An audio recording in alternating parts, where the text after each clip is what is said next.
Olá, queridos, tudo bom? Mais uma vez, em mais uma semana, é um imenso prazer poder estar aqui gravando esse vídeo para você, com aquilo que Deus tem colocado no meu coração. E ainda continuamos em Romanos 8, e o tema desse estudo de hoje é os filhos de Deus e a expectativa da criação. E para isso eu gostaria que você lesse comigo a palavra de Deus que está escrita lá em Romanos, capítulo 8, vamos ler dos versículos 18 até o 23. Considero que os nossos sofrimentos atuais não podem ser comparados com a glória que em nós será revelada.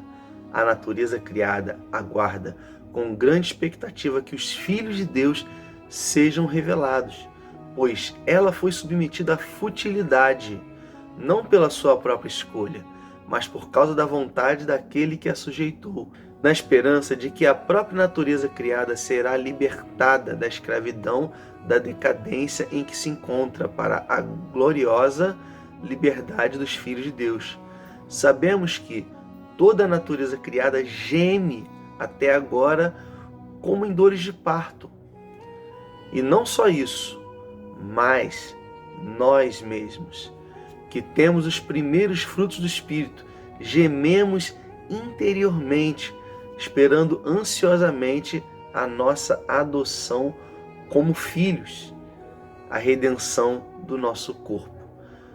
Nós lemos a versão NVI. E quando Deus criou o homem, querido, Ele colocou o homem no jardim e Ele deu uma missão ao homem. Além da missão de que todos já conhecem, que é de crescer, multiplicar, encher a terra, Ele falou, sujeitai-a. Em Gênesis capítulo 1, versículo 28, está escrito assim: E Deus os abençoou e lhes disse, sejam férteis e multipliquem-se, encham e subjuguem a terra, dominem sobre os peixes do mar, sobre as aves do céu e sobre todos os animais que se movem pela terra.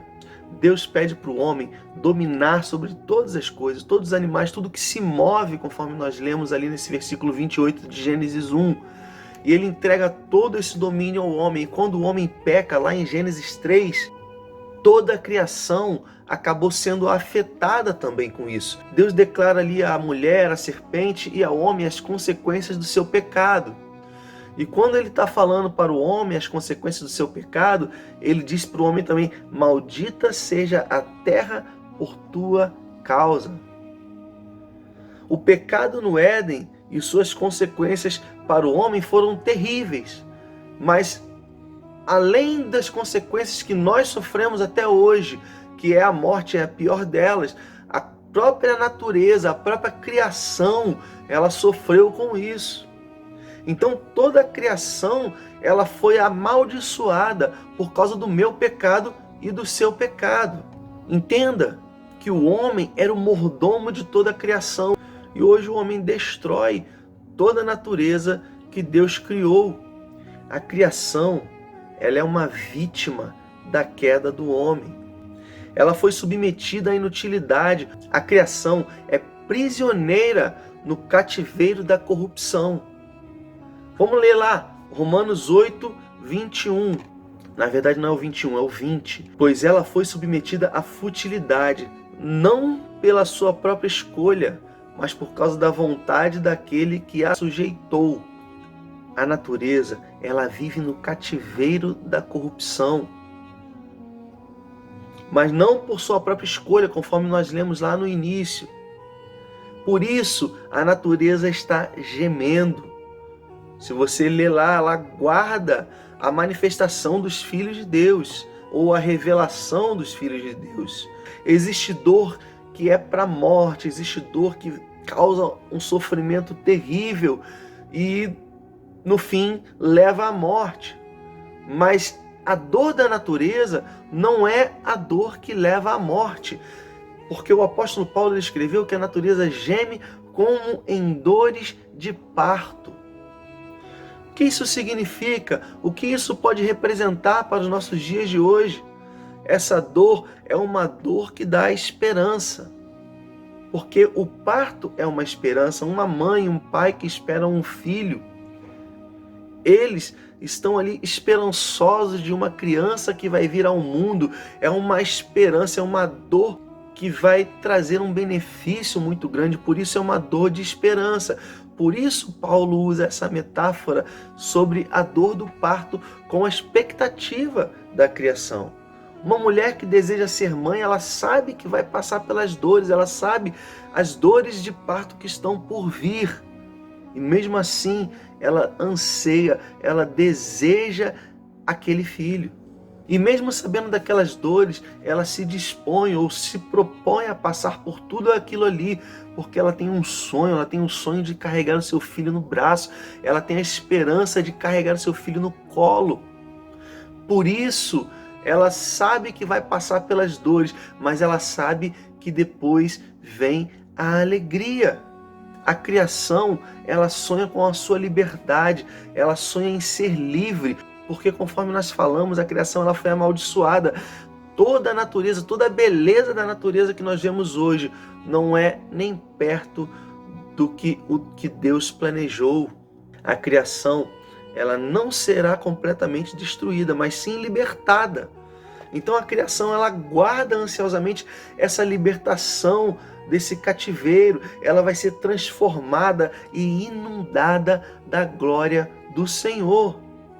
A redenção da criação está conectada, completamente conectada com a glorificação dos filhos de Deus. Assim como ela foi amaldiçoada por causa do pecado do homem, ela será redimida do cativeiro da corrupção, assim que o homem for glorificado, assim que os salvos forem glorificados.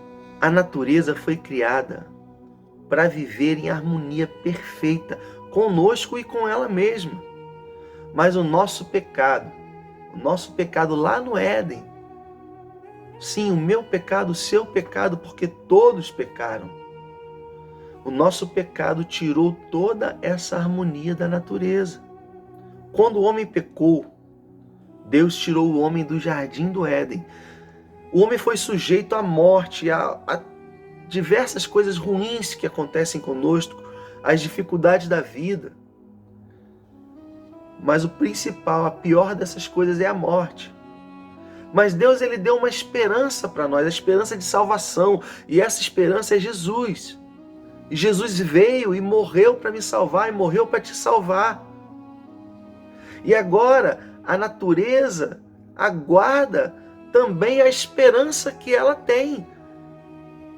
E o momento que nós receberemos a adoção como filho, receberemos a nossa herança. Nos vídeos anteriores, nós temos falado muito sobre filhos, sobre adoção.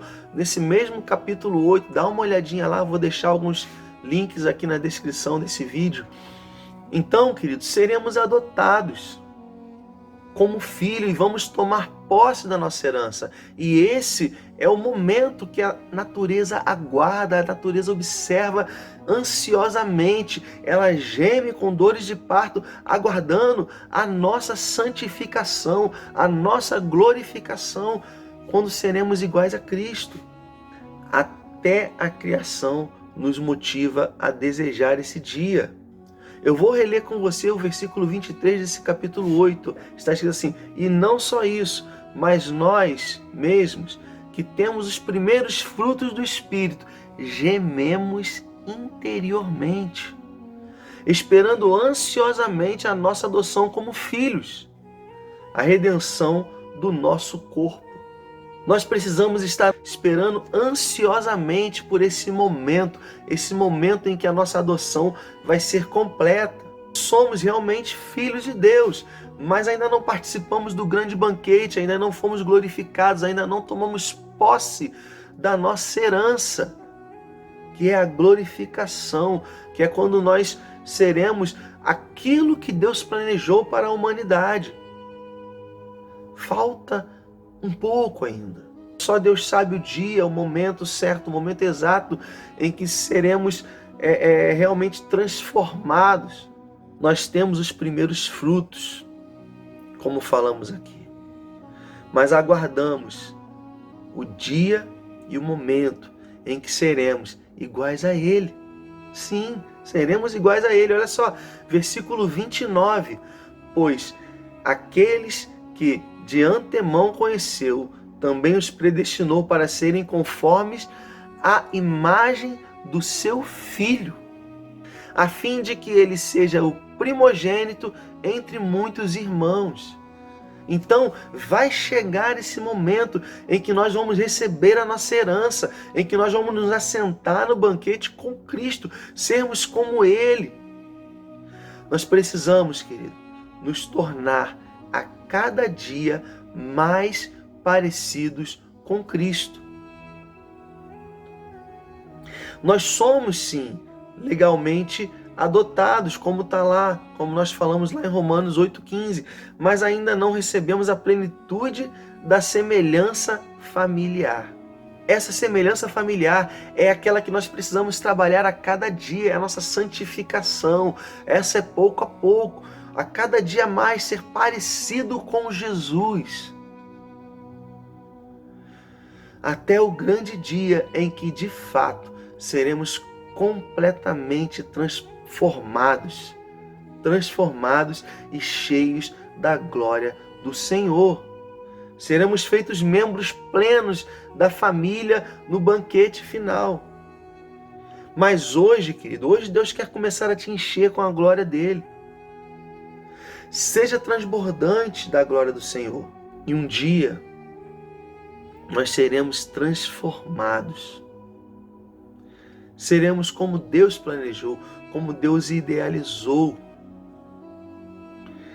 Cresça em semelhança com Cristo todos os dias da sua vida, buscando comunhão com o Pai, passando tempo com Deus, amando a Deus sobre todas as coisas, se dedicando, conhecendo a palavra dele, prosseguindo na sua vida de intimidade com Cristo.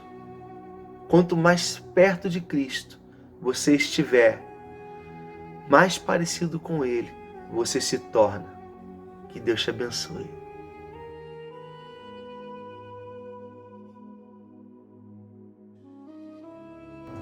A criação, ela é cativeira. Não, cativeira. A criação. Agora. A criação é prisioneira no cativeiro da corrupção. Além da missão de que todos já conhecem, que é de crescer, multiplicar, encher a terra, ele falou sujeitai-a.